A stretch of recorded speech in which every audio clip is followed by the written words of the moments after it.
ओम साई राम। मैं साई श्रद्धा चैनल पर आप सभी का एक बार फिर से स्वागत करती हूँ। उम्मीद करती हूँ आप जहाँ हैं बाबा के साथ हैं, सुरक्षित हैं। बाबा हर पल आपके साथ रहे, बस यही दुआ मांगती हूँ कि जो भी साईं भक्त बाबा को सच्चे मन से याद करे, बाबा हर पल उसका साथ निभाए।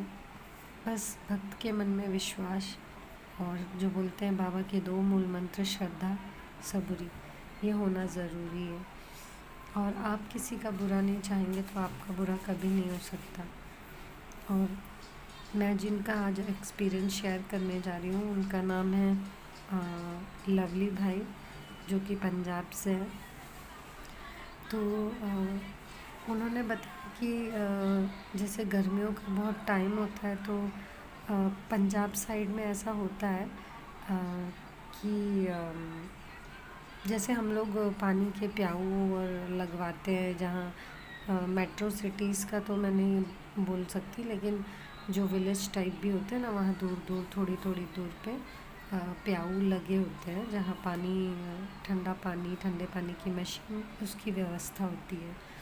तो गर्मियों का टाइम में पंजाब में कैसे रहता है कि स्क्वैश वगैरह डाल के, आजकल तो स्क्वैश आ गए, नहीं तो पहले जब हम छोटे थे, एक्चुअली मैं चंडीगढ़ में मेरा बचपन बीता है तो मुझे पता है। तो वहाँ क्या होता था ना, रूह अफ़ज़ा और शुगर और पानी का, कई लोग तो दूध के साथ का रखते थे और कई लोग पानी का, ऐसे ना थोड़े डिस्टेंस पे शरबत रखा जाता था गर्मियों में। तो लवली भाई ने सोचा, और इनके दो दोस्त और थे जिन्होंने सोचा कि मंदिर के पास, साईं बाबा का मंदिर था उनके पास, उन्होंने सोचा कि गर्मी बहुत हो गई है, अपन लोग छवि लगाते हैं, उसे छवि बोलते हैं पंजाबी में। तो वो पानी का और स्क्वैश मिलाकर और शुगर के साथ उनको लगाना था। तीनों ने मिलकर इतना अमाउंट जमा किया कि एक टब भर के, एक बड़ा टब जो होता है वो भर के उनका स्क्वैश तैयार हुआ, पानी के साथ का शरबत। तो उन्होंने वो लगाया। जब उन्होंने देखा कि बहुत लोग आ रहे हैं, पी रहे हैं, अब तो लग रहा है कि शरबत ऑलमोस्ट ख़त्म होने आया, ऐसा था सिचुएशन। और उनको लग रहा है कि बहुत लोग आ रहे हैं, ये तो अब तो हमारे पास पैसे नहीं है, जो भी थे हमने जोड़ के पैसे और ये लगाया एक बड़ा मटका जिसमें भर गया था, तो अब कैसे होगा, क्योंकि लोगों को तो और ज़रूरत है। हम तीनों में से किसी के पास पैसे नहीं है। तीनों आपस में बात करने लगे कि यहाँ लोगों को बहुत ज़रूरत है, गर्मी भी इतना है, लेकिन करने की इच्छा तो है, हम कर कैसे सकते हैं ना। काश एक दो और छवि, जितने पैसे हो जाने चाहिए, लेकिन कौन करेगा ना। सब ने, तीनों ने एक दूसरे से पूछ लिया, पर कुछ नहीं था उनके पास और अमाउंट। मैं ये बता दूं कि आप लोग सोचोगे इस चीज़ के लिए भी अमाउंट नहीं था, तो बाबा कृपा से लवली भाई जितना काम करते हैं उस हिसाब से वो जितना बचा सकते थे उन्होंने अपना बेस्ट किया, इसीलिए। तो उन तीनों में से किसी के पास पैसे नहीं थे। उसके अलावा वो भी जो उन्होंने किया बाबा कृपा से हुआ। उसके बाद उन्होंने बाबा को ही बोला, बाबा इतने लोग आ रहे हैं, पता नहीं अब तो नहीं है कुछ भी। तो तीनों बात ही कर रहे हैं आपस में खड़े मंदिर के आगे, और एक ऑटो रिक्शा आया। ऑटो रिक्शा में से एक बूढ़ी औरत उतरी, 75 अबाव एज, उन्होंने बोला कि बहुत ओल्ड थी, 80 के आसपास, आप समझ सकते हो, बहुत ओल्ड लेडी। टैक्सी में से निकली और आराम से चल के वो स्टेयर्स पे चढ़ के वो मंदिर पर आई। और मंदिर में आने के बाद उन्होंने सीधा बोला कि ये कुछ शक्कर है और ये शरबत है, ठीक है, और ये तुम्हें छवि लगानी है ना, यहाँ छवि लगी हुई है ना, तो ये तुम रख लो, तुम और लगा लेना। तो ये बोल के वो लेडी तो मंदिर की तरफ निकल ली है।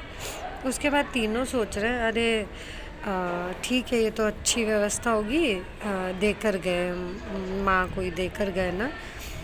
तो जब वो ना बनाने बैठे तीनों को, मतलब ये एक्साइटमेंट था ना कि देखो ख़त्म होने वाला है, और उससे पहले आ गया तो फटाफट बना देते हैं।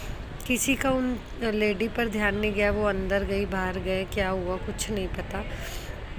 तीनों ने बनाया। जब स्क्वैश बनाने बैठे, उनके पास पहले उतनी शक्कर थी, जो पैकेट था उनका वही पैकेट था, वैसी बॉटल थी, लेकिन जो पहले एक टब की मिठास थी और जो अब बना वो आप बिलीव करो। लवली भाई ने बोला कि कैसे बताऊं दीदी, कि वो 2 गुना बना। वो एक टब की जगह इस बार 2 टब बना। इतना बड़े बड़े उससे टब भरे, और इतनी मिठास कैसे हुई, इतना शरबत का टेस्ट कैसे हुआ, कुछ नहीं पता। और फिर जब शरबत वापस भर दिया, उसके बाद आराम से उनकी जो दान का जो भी चल रहा था वो उनका कंटिन्यू रहा। बाद में उन्होंने उनको मन में, मतलब उनके क्वेश्चन चलने लगे कि ये कौन थी लेडी, कौन आई।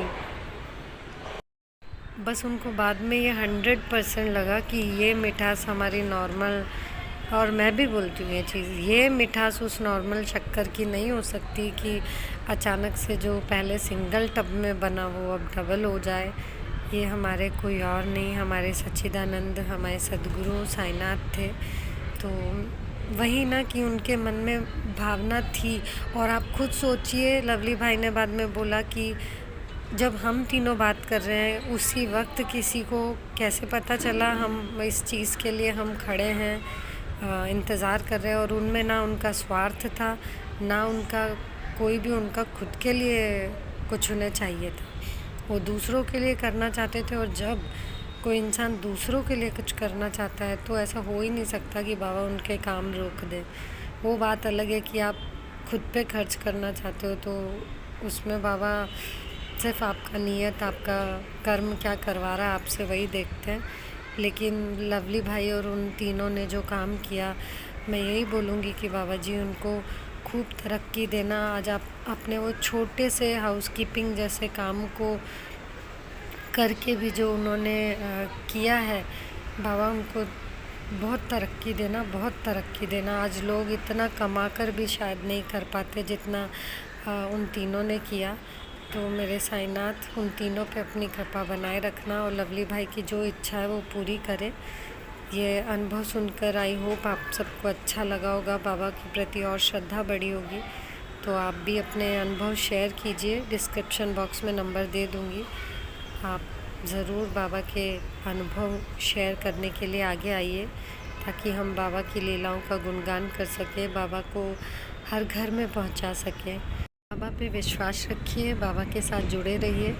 ओम साई राम, जय साई राम। बाबा ब्लेस यू ऑल। खुश रहो, स्वस्थ रहो।